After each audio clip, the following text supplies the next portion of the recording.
வணக்கம். அறம் சொல்லும் திருக்குறள். இந்த பகுதியில் இன்றைக்கு அதிகாரம் 4 அரண் வலியுறுத்தல். குறள் எண் 7.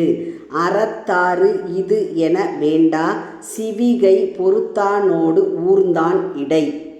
அதாவது இந்த குறளில் அறத்தின் பயன் இது என கூற வேண்டாம். அறத்தின் பயனை பல்லக்கு சுமப்பவனும் அதில் அமர்ந்து செல்பவனும் காட்டி விடுவார்கள். இன்ப துன்பங்கள் வந்தாலும் அதை கடந்து செல்வோர் போல அறத்தின் பயன் புலப்படும். பல்லக்கை தூக்குபவர்கள், சிவிகை என்று சொன்னால் பல்லக்கு. பல்லக்கை தூக்குபவர் சுமையை சுமக்கிறார். பல்லக்கில் அமர்ந்திருப்பவர் சுகமாக செல்கிறார். அறநெறிக்கு இதுதான் உதாரணம். அறம் செய்பவர்கள் வாழ்க்கையில் இன்ப துன்பங்களை தாங்கிக் கொள்வார்கள். அறத்தின் பயன் அறம் செய்பவர்களால் மறைமுகமாக புலப்படும். அறத்தின் பயனை நேரடியாக காட்ட வேண்டிய அவசியம் இல்லை.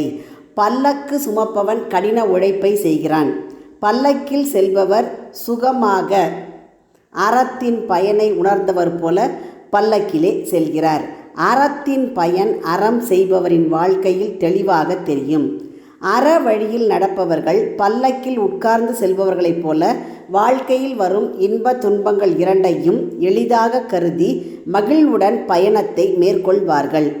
அற வழியில் நடவாமல் தீய வழியில் தங்களை ஆட்படுத்தி கொண்டவர்கள் பல்லக்கை தூக்கிச் செல்பவர்களைப் போல இன்பத்திலும் மன அமைதி கொள்ளாமல் துன்பத்தை தாங்கிக் கொள்ளும் மனப்பக்குவமின்றி வாழ்வையே பெரும் சுமையாக கருதுவார்கள். குறளினுடைய விளக்கம். பல்லக்கை சுமப்பவனும் அதன் மேல் இருந்து ஊர்ந்து செல்வோன் என்று சொன்னால் அமர்ந்து செல்பவர், இவர்களிடையே அறத்தின் பயன் இது என்று கூற வேண்டா. மீண்டும் குறள். அறத்தாறு இது என வேண்டா சிவிகை பொறுத்தானோடு ஊர்ந்தான் இடை.